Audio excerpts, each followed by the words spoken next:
turn on the sales faucet and you have leaks in your service department, you know what's going to happen. All these nice new leads and new clients are going to come in, but you're springing leaks over here on the right. Do you have the foundations in place? This is the thing that most MSPs don't really understand. It's like, hey, I want to get leads. How do I get more leads? Hey, do I spend more money on marketing? We're really going to see the benefit next year when we get a full 12 months of that revenue. So if we're getting 1 to 2 new clients a month, if we set that as a goal, if you're not getting any, let's get 1 to 2 a year. And if you're getting 1 to 2 a year, let's get 1 to 2 a quarter. Just always setting that goal higher. I did this mistake. Engineers come back to you and say, hey, we're really busy. We need to hire somebody. The top line revenue looks good and the profits look good. So let's go and hire somebody. Next thing you know, your efficiency of all your engineers drop because now you're overstaffed. Yeah, you can afford it, but did you really need it in the first place? Welcome everybody to this episode of MSP Insider. I am super excited to dive deep into the trenches of sales and maybe even some operations with the guest that I have here. I actually have some history with him. Let's start off by making an introduction. Keith, please tell me who you are, what you do, and why the hell you do it. Thanks, Jeff. Thanks for having me on your show, too. Appreciate it. Yeah. So I'm Keith Marciano. I am a senior executive coach at Pax8, specifically at Pax8 Academy. Prior to coming here, I've been doing that, by the way, for about 3.5 years now. Prior to coming here, I spent 15 years in the MSP world. Came in through the sales door, learned the business, love technology, love the business, love communicating with executives, solving their problems, right? And just really absorbed it. I always kind of jokingly say I sat next to some pretty smart engineers along my career. So it was kind of learn the operations side. And the last 7 years in the MSP space, I kind of was brought in from Kyocera, brought me in to start up their Mid-Atlantic operations. They're copier manufacturer. They had no IT presence in the Mid-Atlantic, and they brought me in to start it from the ground up. So, which is kind of my MO. It's kind of really where I cut my teeth in this world. So, yeah, it's a little bit about me. I obviously, before I got into the IT space, I was in sales, professional sales for 8 years prior to that. So, professionally trained, entrenched, love, building that career side for myself. Just the freedom of it all, freedom of being a salesperson, the ability to give myself a raise every year, as long as I was smart and worked hard. So yeah, that's a little bit about me. Yeah, I appreciate that. And the thing that excites me about this particular conversation with you is that it's so rare to uncover, discover, or find people that really came into the MSP space specifically through the sales lens first. Generally it's like technical or operator, and then stumbling into having to figure out sales out of necessity. And so I always try to latch on to the folks that I know sort of did it in the inverse order, because the opposite is also true. In this space, it seems like growth and sales and selling tends to be a problem area for so many MSPs. And so we'll dive pretty deep ideally so that we can get some good nuggets for the folks listening. But I really want them to perk up and even turn up the volume, wake themselves up, go for a walk while you listen to this, because we really aren't going to leave a few stones unturned as it relates to like, what can I do before the end of this episode, right? The things that become so actionable. I'm going to start by asking you a question. So the previous guest that I had on the show, luckily it's 2 sales folks. So Brian Gillette from Feel Good MSP was the last person that I interviewed, and it really teed this one up well, considering sales is your strength as well. So he left a question behind. I'm going to ask you that question to kick things off and really just kind of open the dialogue, and then we'll go from there. So his question was, consider a business with no central office, 10 to 20 users, all work from anywhere, and bring your own device. Do they need an MSP? Was sort of the context to set it up. But then the real question is, how would you sell managed services to a work from anywhere, bring your own device, Google Workspace type of business? Do they really need it as relating to where the industry is going to go? Yeah, awesome question. So how would I answer that? Probably with a bunch of questions, right? I don't know if they need managed IT services. I don't know if they need managed security services or whatever tools in our tool belt, right? Mm-hmm. I mean, it's really the direction, from a sales standpoint, you got to put yourself into the buyer's shoes. So, take that question, right? And that fictitious company that has, they have no brick and mortar, all their people work remotely from anywhere. Um, I don't know if they need managed IT services. The question would be is ask questions of that company to find out about their business. What challenges are they having in their business? What goals are they envision do they have for their company Yeah. moving forward? Having conversations, right? I Mm-hmm. think too many times you kind of teed it up at the beginning, right? The majority of the MSP space are technical people, and Mm-hmm. we're really good about talking about how good our people are, our services, and the tools that we offer are. And look, I applaud every MSP owner that's listening to this that's out there for starting your own company, right? It takes a lot of courage to make that step to start your own business. And you should be proud of what you offer, and you should be proud of the people that you hire and the culture that you built. However, your buyer doesn't really care yet about that stuff. Mm-hmm. You need to find out what they do care about, what makes their business move forward, and what are the things that are holding them back operationally, revenue wise, what risk is out there. So, to answer your question, I don't know how we could answer it, if we can help that type of company. My job as an MSP owner, salesperson, whoever, is to have a conversation, right? I think Yeah. that's probably the answer. Yeah, it's such a good answer, and I don't want to just blitz onto the next thing without sort of putting an exponent on it, because I mean, if people step back and really observe even what you did and your answer to it is, again, as tacticians and technical folks, like, we're innate problem solvers, right? And so because of that, our default mode is to have an answer for everything, or go find the answer, or take it over, or go do that. And that's that, like, emotional trigger on the inside, that when I'm asked a question, well, society programs us that way too. Like, you have to have an answer, right? But to your point, it may be counterintuitive. It might even feel counterproductive to answer a question with a question. But if you really put on this cloak of curiosity, as I like to think about it, is just like, take a deep breath, put myself in that curious, like, I really just want to know mode. And then I noticed, because I came from the technical side and flipped over to the sales side, sort of the inverse order that you had, and so I had to learn that the hard way, like untraining those habits of having all the answers, and that little trick, if you will, of like the cloak of curiosity and like counting down 3, 2, 1, and really leaning in to just ask those questions and try to understand, is so important as it relates to sales, especially when you come from the tech side. So I really, and again, you didn't know that question was coming, but I love the answer, because the answer is true, right? Like, one, I don't know. Not everyone is a customer, right? Not every prospect is going to be a great customer, or necessarily a best fit, but how do you figure out, and where do you start? That discovery process is so huge. Oh yeah. Something else that you said that was really nested in there, and this to me was a major unlock in the success of sales in the MSPs that I sold for, which was, you talk specifically about like the buyer's journey and like what they need.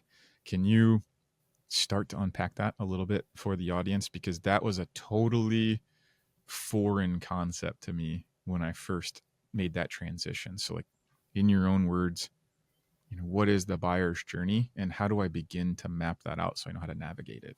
Mm. We could talk for hours on that subject Yeah. because I think that's really the key, is understanding who our buyers are. Mm-hmm. Let's invert. Let's kind of take a step back and look at ourselves as consumers, as buyers, and let's take the example of buying a car. Buying a car today is worlds different than it was, let's say, 10, 15 years ago. Yeah. You have all this information at our fingertips. I just bought a pickup truck last February. I was, by the time I was ready to buy, I had everything lined up. It was basically, let's go, let me do a test drive, and let's do the paperwork, because Mm-hmm. I already knew the safety ratings. I already knew the reliability ratings of that truck. I knew what features I wanted on there. I mean, I could even go and use, applications out there to see, hey, what trucks are in inventory, how much they cost. Yeah. Now let's flip that to our buyers of IT services.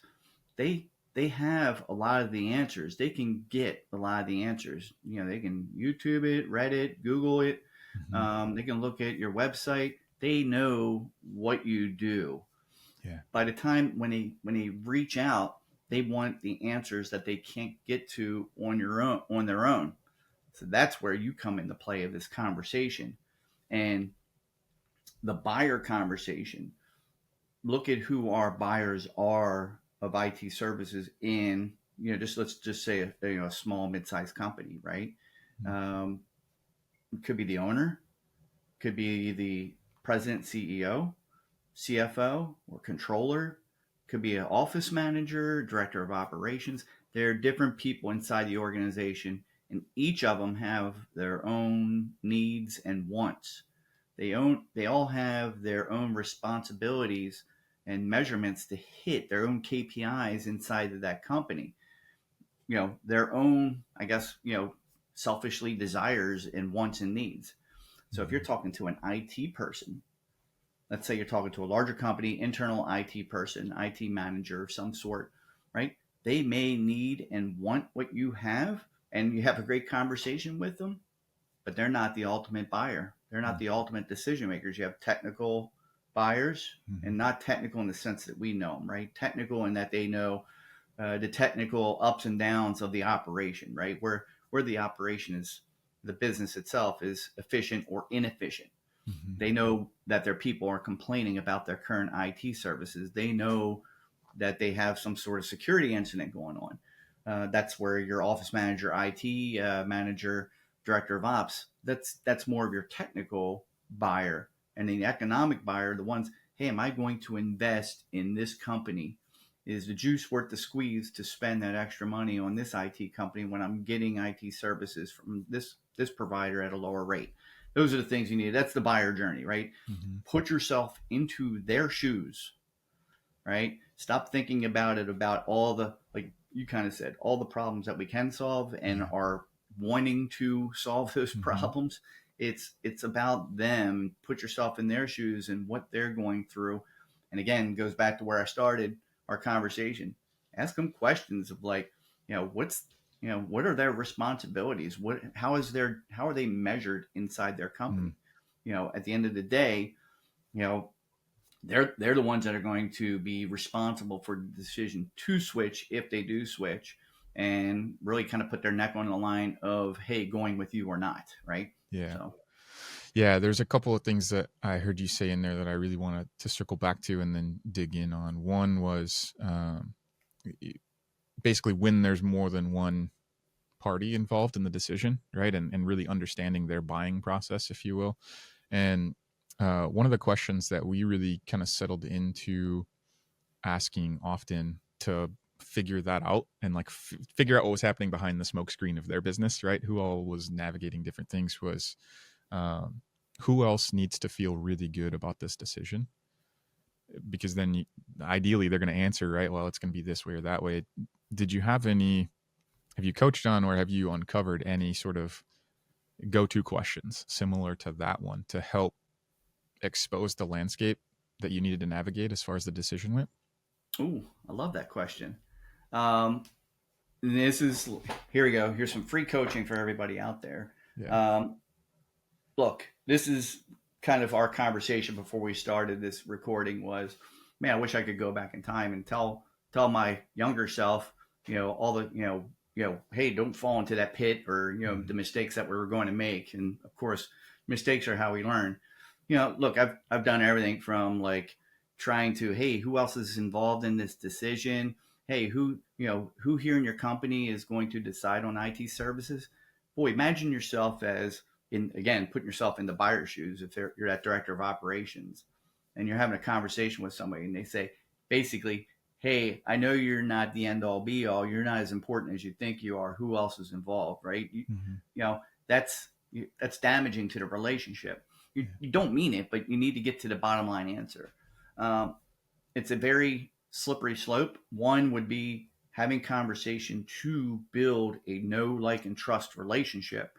So that way you get to that point and you can ask them, hey, what's your org chart look like, right? How this company start? Who are the players here? I always like to do this, and this is kind of really where I started seeing some results when I was in the MSP world. We did a really, really good job with like IT strategy, strategic business planning, technology business planning, business reviews, whatever you call them. That was really a game changer for our clients because we had such a really good process around it to help our clients be more efficient.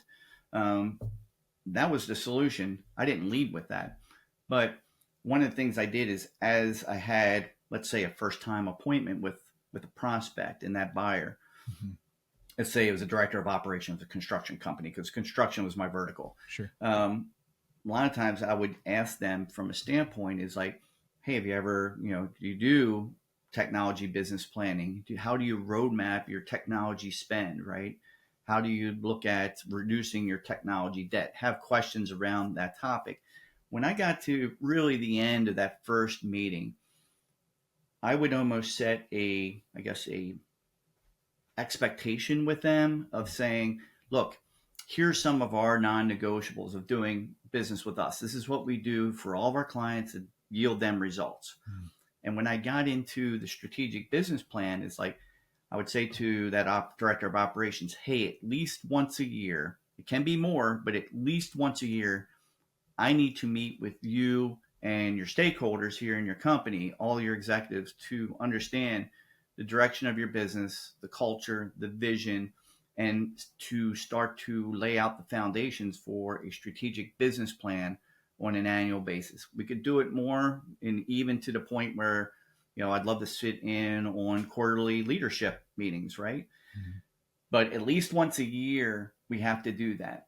And then I would pivot, make sure, one, they were okay with that. And then two, hey, can you tell me who the stakeholders are that need to be part of that conversation?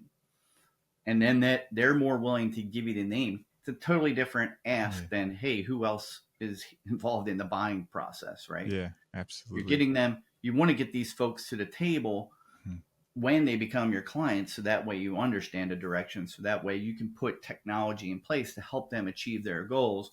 If that's one of the things you do, I know I have a lot of partners that do like security assessments. You can kind of do the same thing on that side.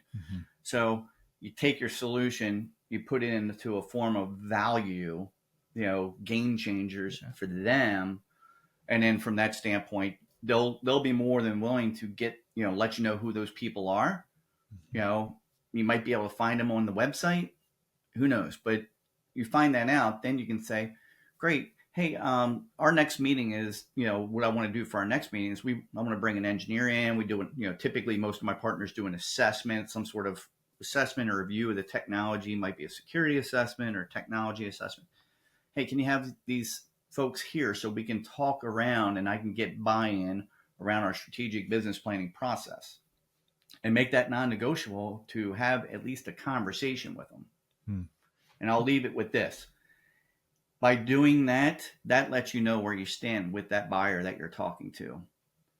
If you have built that know, like, and trust relationship, and they are now your advocate and your champion, which is what we try to do, they will introduce you to the other people inside the company and say, hey, you got to meet with Jeff, man.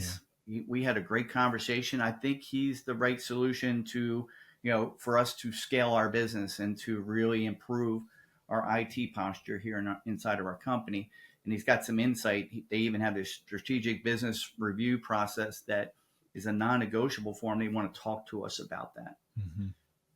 And they advocate for you, and then you don't have to beg and plead for all these decision makers to get to the table.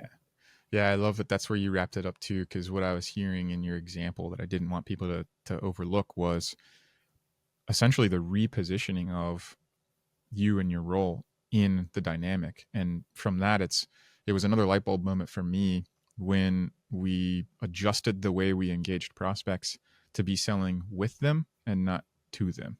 right? Mm. And that's basically what you had just illustrated and gave a perfectly reasonable way to do it.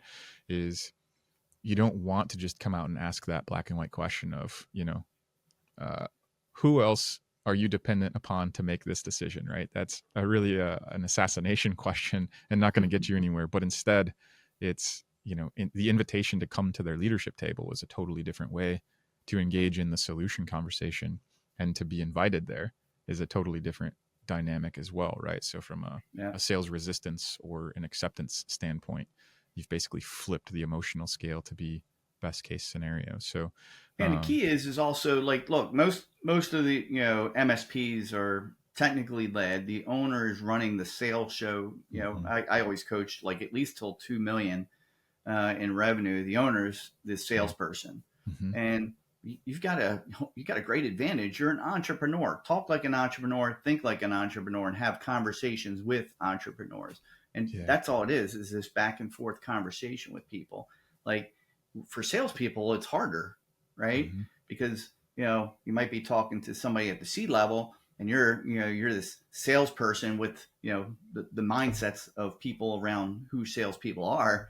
You got to change that perception, and that's a way to do it, right? Along with yeah, the conversation that leads up to it. right, yeah. It's repositioning the conversation that you're having, right? Like it's really easy to walk in blindly or subconsciously and start having a technical conversation, because that's the majority strata that we operate at as operators at MSPs. But the point you're making is, if you slow down enough to flip out of that default mode and instead think like an entrepreneur going in to have a leadership level conversation with another one, now you can have a totally different conversation because you care about different things, right? Like, what are your priorities for 2025 as an example, right? And you can even de-escalate the intent of you being there and be like, I know eventually we're going to get into some technical conversation, and get a better understanding of what's going on and how you've been solving that. But like, just to orient myself in this conversation, what are the top 3 priorities for your organization for this year?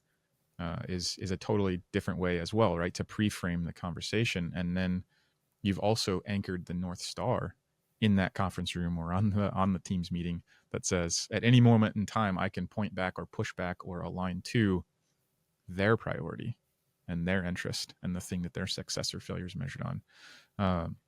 Have there been any, again, not so much like scripts or tactics or any of that, but maybe just lessons learned on how to appropriately pre-frame a conversation so that you can Oh, have it that way? so that's a great question. So every company you're going to talk to is different, right? So I typically coach around, hey, you need to have target industries. You can't be everything to everybody, and you can't be a subject matter expert if you have 5 6 different industries that you're serving, right? You need to have 3 max, 1 to 3 that you really specialize in, and then that way you can ask actually business questions directly to them that are not our typical normal questions. It's about what we've experienced in the construction world. So like that was mine. I would, hey, Mm-hmm. have you ever had challenges around, job costing or change management that would pop up inside of, a project that you deliver, those type of questions, Yeah. knowing their line of business applications. I always kind of like one of the things that, I created and had my colleagues and I created here at Pax8 for sales is what we call the result selling framework. Mm-hmm. And we kind of hone in on if you can kind of keep 3 things in mind of what you need to accomplish when you're talking to a prospect or anybody is one, how do they make money? Right? How do they make money? How do they, Mm-hmm. grow their business, right? 2, how do they improve operations, or how do we save them money? How do they save money?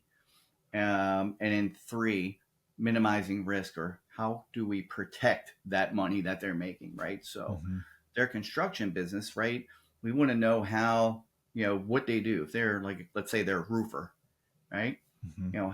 Hey, how do you get that business? Are you coming in through a general contractor, whatever? You're asking questions around that, and then Yeah. you kind of look at it as like, what are you looking to do to improve revenues?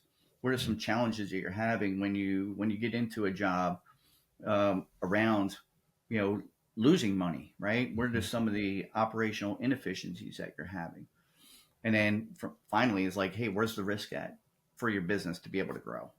So if you can kind of hone in on those three things as you're having the conversation, you're now kind of talking with that person instead of to them.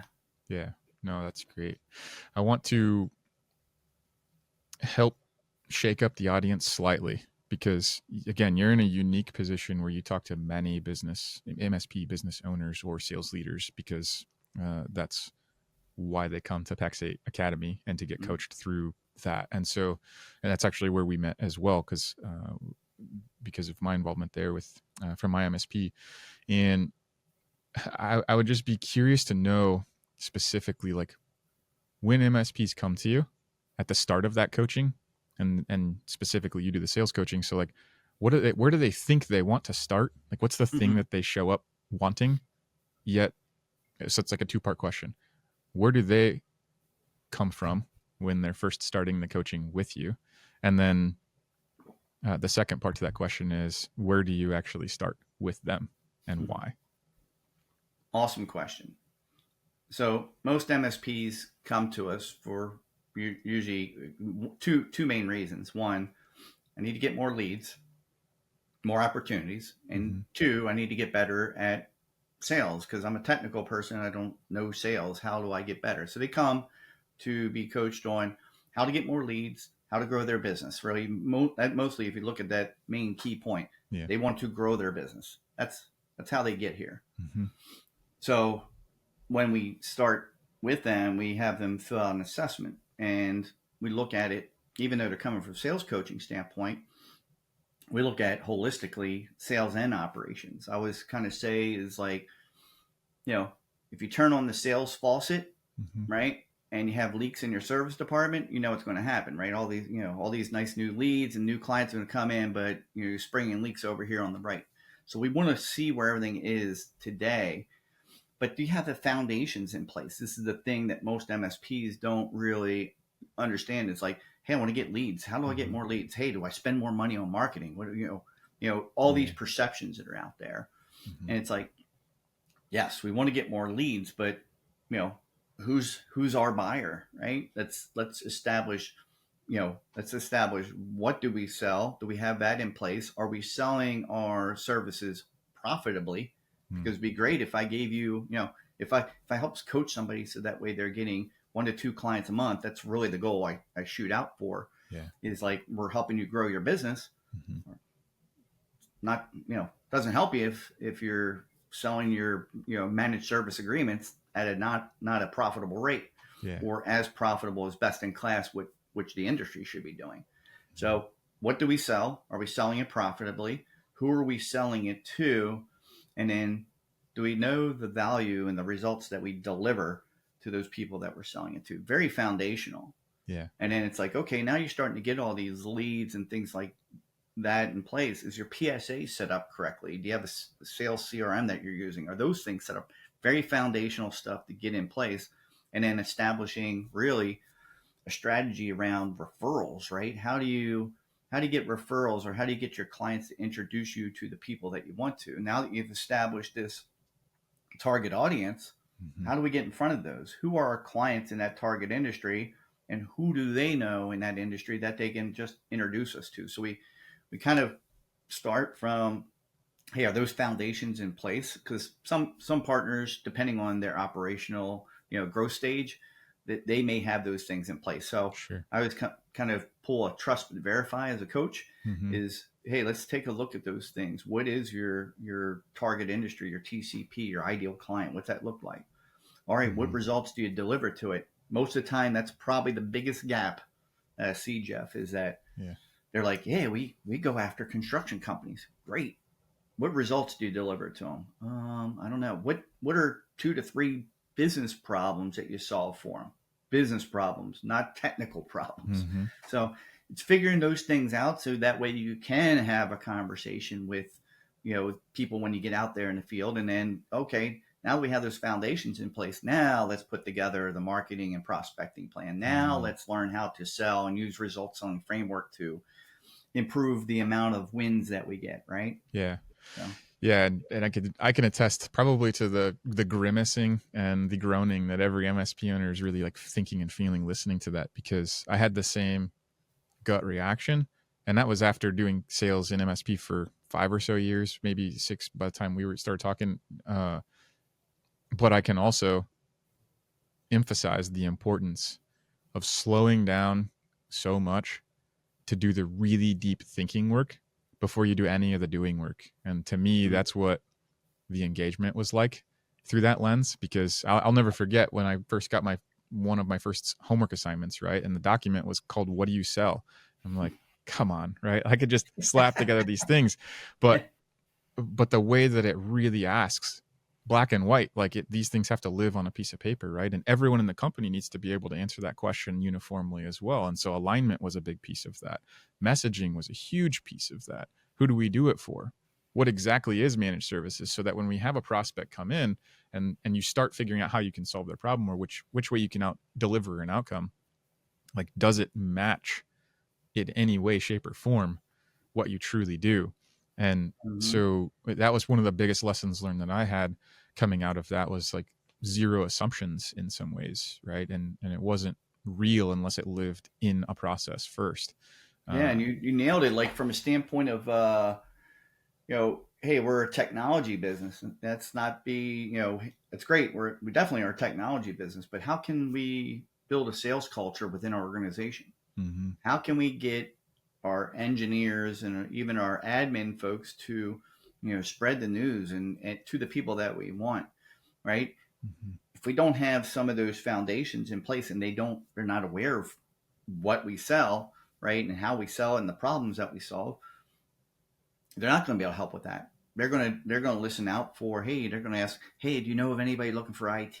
yeah. There's a small amount of your market that's actually actively looking for IT services today. So, who's the market we want to go after, and how do we start those conversations so that way they have a resource in us that they Mm-hmm. know, like, hey, Jeff's company is really, really has a good handle on us on nonprofit organizations, on, improving memberships and volunteers and, fundraising, Mm-hmm. besides technology. Yeah. So, yeah. Yeah, that's great. Let's get super technical for one question, and thinking again, drawing on your experience through coaching dozens and dozens, perhaps even hundreds of MSPs at this point.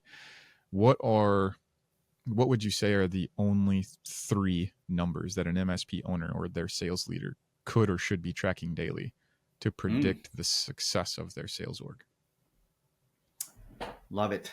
All right. So first, we talked about it. Gross margin on your managed services business, 50 to 60% gross margin on your managed IT services. That's your tools and the support to your clients for each agreement. And knowing that number, knowing that information, so that way, hey, this company's out of is a lower margin. Why is that? Is that an us problem or is that a client problem? And being able to have those conversations. So this is a great question from an operational standpoint. Definitely, that's number one. Are we selling things profitably? And then as we bring those clients on, are they actually profitable? I would say two, um, efficiency rate of your engineers, right? Are they billing? Are they busy? Not just busy work. Are they actually billing against agreements? Is their time going against agreements? You want to have pretty much close to 6.5 hours of billable work each day from each engineer. Are you getting to that efficiency rate on that side? Third one, those are two really good ones. If you can run your business on that, you're going to get some great margin, because that's what we're doing. It's great to get top line revenue, but at Mm-hmm. the end of the day, we need profit margin. Yeah. So third one, number. It probably, again, from a standpoint of growth, look at getting 1 to 2 new clients a month. And if you're not there yet, like say you're getting 1 to 2 a year, let's get 1 to 2 a quarter, right? Mm-hmm. Some managed. That's the beauty of our business with managed IT services, is this reoccurring revenue engine, right? So whatever we get new clients this year, we're really going to see the benefit next year when we get a full 12 months of that revenue. So if we're getting 1 to 2 new clients a month, if we set that as a goal, Mm-hmm. like I said, if you're not getting any, let's get 1 to 2 a year. And if you're getting 1 to 2 a year, let's get 1 to 2 a quarter. Just always setting that goal higher. Yeah. What metric do you feel like, again, from your vantage point of seeing many MSPs, what metrics do you feel like actually mislead MSPs from their actual growth? What do they get distracted by? Oh, shiny objects. I think that's probably the key is like, hey, if I buy this tool, then it'll provide more value and I'll be able to sell it more. Really, the tools, you got to really look at it from that standpoint. I think it's probably the pit that a lot of MSPs go down. Mm-hmm. You buy these tools and then you're not selling anything. Now you just have this tool sitting there on the shelf collecting dust. Yeah. And even when you do sell it, are you selling enough of it? Is it providing a value to the client? So I think that's probably one of the traps people go down. The other one is not selling the services at the right margins. I see that way too much. I did it, and it's the hardest thing to do is to right that ship, is to have conversations with your clients and say, hey, we have to raise your rates. No one likes to do that, but you've got to do that to get to the right margins. Yeah. And that's where I kind of went into, Jeff, was like, hey, are they not, is the margin issue an us problem? Meaning, are we not, are our engineers not tracking time? Are we not, dispatching tickets to the right engineer? And we've got engineers that aren't technically skilled enough to solve that specific ticket, right? We waste a lot of time there. Yeah. So I think the biggest, thing from a sales standpoint is, hey, making sure that we have some of those foundations we have in place, but operationally is, do we have the right service delivery operation in place? Because again, the managed services number is how we make money. And then eventually, as an owner, when we look to exit the business, that's how much our company is worth is really dependent on the managed services and the margins that we're getting. Yeah. So improving our service delivery out of anything, like if you're thinking about like, hey, I need more sales, before you get there is like that, hey, let's make sure the internal piping, the plumbing and the foundation is in the company is in good shape. Are we dispatching tickets? Are we triaging them the right way? Are our engineers doing real-time time entry, putting that in, and then measuring the efficiency of that team? Are we getting, is that team as efficient as they can be? So a lot of times I did this mistake. Engineers come back to you and say, hey, we're really busy. We need to hire somebody. Yeah.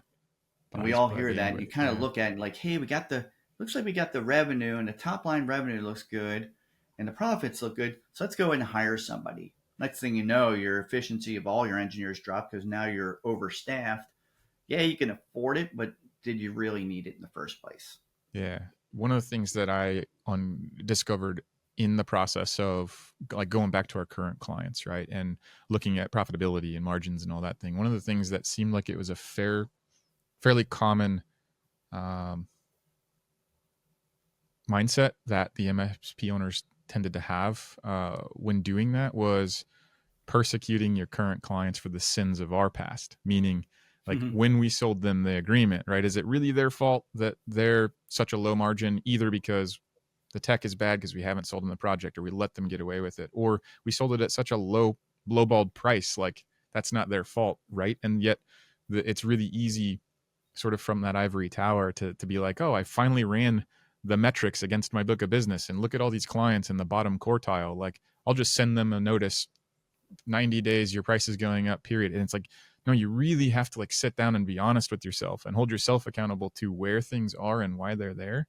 And then work through a methodical process that's mutually agreeable to get people out of the reality that you sold them into, right? I think it was That's right. A really common pitfall that I saw. You nailed it. Like that's the part I said, is it an us problem or a them problem, right? Yeah. Did we sell it at a low margin? That's our fault, right? Do we have poor service, or not as efficient operationally? Is that an us problem or them problem? Like, are we making the recommendations and then our clients are not trusting us to implement them, which is then causing noise on our service? That's there's a them problem, Yeah. right? It's not their fault that we sold it to them at the wrong margin. Mm-hmm.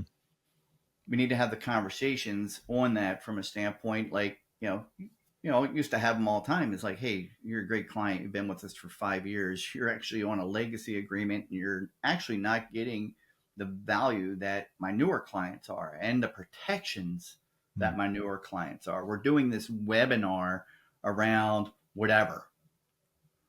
Like you did, tended to kind of see, how not having the services is exposing your business, exposing the ability for your business to make money or could impact you in a negative way. Have those conversations to educate them if it's a you problem where you sold it at a lower margin to start with. So good point. Yeah, I love that. I want to make sure we double back to what you were selling that person on too, right? You weren't selling them on, here's my new agreement with my new pricing. You need to sign it before the end of the month. It was, here's the things that have changed since we originally engaged, and I'd want you to come to this webinar where I'm going to teach you or educate you or provide the value about it. And so you're actually selling the education and the upskill and the uplift rather than, here it is, like it or not, take it or leave it. It's a new year, so it's a new price. Yep. And that's one of the advice I would give to every MSP that's out there is, if you're thinking about hiring like a salesperson, like, hey, I'm going to hire a sales hunter. We'll sell our way out of the problems that we have. Reinspect that operation side. If that's not in place, obviously, we have I coach on sales, but I've got a whole bunch of colleagues that are very smart on the operation side. Before you go there, make sure the operations are set. But then, I always coach partners around, hey, do you have an account manager in place to actually provide, be the relationship builder with your clients? That way they can, hey, these are, this is the 20% of our client base that's on legacy agreements. Let's put together a webinar. Your job is just to invite them, have those conversations and invite them to webinars, right? Yeah. Educate. Yeah. Build and nurture the relationship, right? Right. Exactly. Perfect. So now it's time to put you on the hot seat for the next guest too. So if you could send one question back in time to yourself when you were just beginning, what would you ask? So going back, like even when I sold copiers, this is, the multifunction that we know today was being born. That I've just dated myself to, when I started selling, but everybody was a client back then. Right. So I sold to everybody. You asked me to ask a question. So during the course of time, especially one thing that I always looked at was I always wanted new sales. I always wanted growth. Right. I wished it would happen. I want it to happen, but did I make it happen? Right. And I always had to remind myself, because sometimes, I'd see, hey, growth. Whoa, off as a salesperson and as an executive key here. Hey, we have this nice growth. And all of a sudden we have a dip or a plateau. Like, I would ask the next person is like, I always I coach all my partners on this. It's a quote from Michael Jordan. So the basketball player, if you're not familiar with him. So some people want it to happen. Some people wish it would happen. Others make it happen. So my question for your next guest is, what are you doing to make it happen? And it could be whatever it is in your business, right? Operations, sales, HR, finance, whatever. What are you doing to make it happen? Yeah. Love that question and the quote too. Yeah. Keith, definitely appreciate you for showing up and dropping that value here today for the listeners and the audience. This has been another great conversation and another episode of the MSP Insider. Thank you very much. Yeah, thanks for having me, Jeff. I appreciate it. Before we go, if people want more Keith, where do they find you? LinkedIn. I'm the only Keith Marciano that's out there. You can also, I would also say, if you're listening and you are a Pax8 partner, there's a ton of free resources on academy.pax8.com. You can go there if you're not a Pax8 partner. We should be, but yeah, you can find me on obviously LinkedIn. Reach out, follow me, connect with me, ask me questions there. I typically post like once, twice a week, some really good sales content. It's all geared around the MSP space. Awesome. Yeah, thank you. Everyone go follow him. You got the details. Go check it out. There's plenty to learn there. And again, thanks for tuning in.